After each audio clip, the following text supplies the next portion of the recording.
From NBC News, this is a special report. Here's Savannah Guthrie and Hoda Kotb. Good morning, everybody. We are following breaking news at this hour out of Russia, nearly 10 months after her arrest and incarceration there. WNBA star Brittney Griner is headed home. Yeah, breaking and welcome news. Russia has agreed to a prisoner swap with the U.S. We're going to go straight to NBC's chief foreign affairs correspondent, Andrea Mitchell. She has these breaking details. Andrea, what can you tell us? Good morning, Savannah and Hoda. Well, according to a senior administration official, Brittney Griner is free after 294 days in Russian captivity for last month spent in one of Russia's notoriously harsh penal colonies. She was traded for Russian arms dealer Viktor Gut, who Vladimir Putin has been trying to get back, and who had served 11 years of a 25-year sentence in the U.S. President Biden signed off on the trade, even though it meant leaving another American, businessman Paul Whelan, behind bars in Russia. Over the weekend, Secretary of State Antony Blinken saying the U.S. has been actively engaged in discussions with Russia about a possible prisoner swap to free Brittney Griner and Paul Whelan. We have to see if the engagements that we've had, the discussions that we have, produce an actual result. Griner, the 32-year-old WNBA superstar, has spent nearly 10 months in Russian custody. Arrested at a Moscow airport in February, she admitted to bringing less than a gram of medicinal cannabis into the country, but said she never intended to break any law. Her plight sparked an outpouring from her family, teammates, and fans. Griner's wife, Sherelle. I'm frustrated that my wife is not going to get justice. I know you all are frustrated too, that's why you're here. Sentenced to 9 years in prison, Griner appealed, pleading for leniency from behind bars. This has been very traumatic experience waiting for this day. But she was denied. President Biden last month. I'm telling you, I am determined to get her home and get her home safely. Along with others, I might add. The other American held by Russia will not be coming home.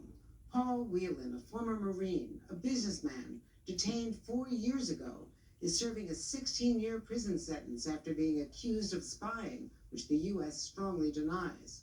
Whelan's family later raised concerns about his safety, which I asked the Secretary of State about last week. Working to bring him home, to bring Brittney Griner home. But this is, again, what we see Russia doing in terms of abusing the very basic understandings that countries have had when it comes to having access to our citizens who are being detained. Those familiar with these very hard negotiations say that the Russians absolutely refused to release Paul Whelan without getting a Russian spy in return.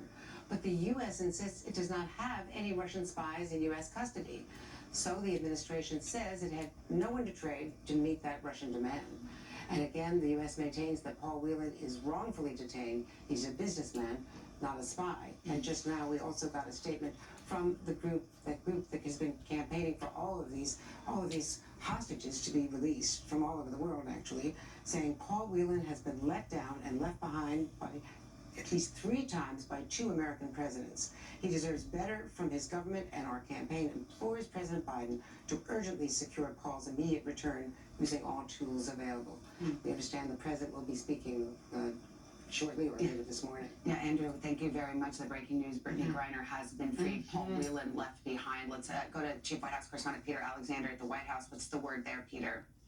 Savannah, we do expect to hear from President Biden at 8:30, so 15 minutes from now. And we have just learned that Sherelle Griner, Brittney Griner's wife, is right now in the Oval Office here at the White House. She is behind closed doors with the president. The two of them were able to speak by phone earlier this morning with Brittney Griner after she was returned to U.S. custody. And then, as we understand it, Sherelle was able to have a private conversation with her wife, Brittney, from the president's study. But this concludes for the Griner family what has just been a very distressing situation over the course of the last 10 months. The president has said this was a top priority.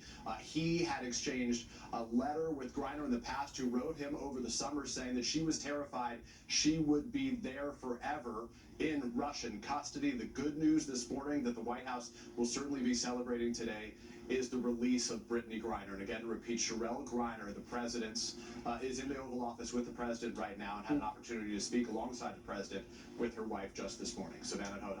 All right, Peter Alexander, thank you so much. We're going to continue to keep a close eye on this story all morning long. We're going to bring you up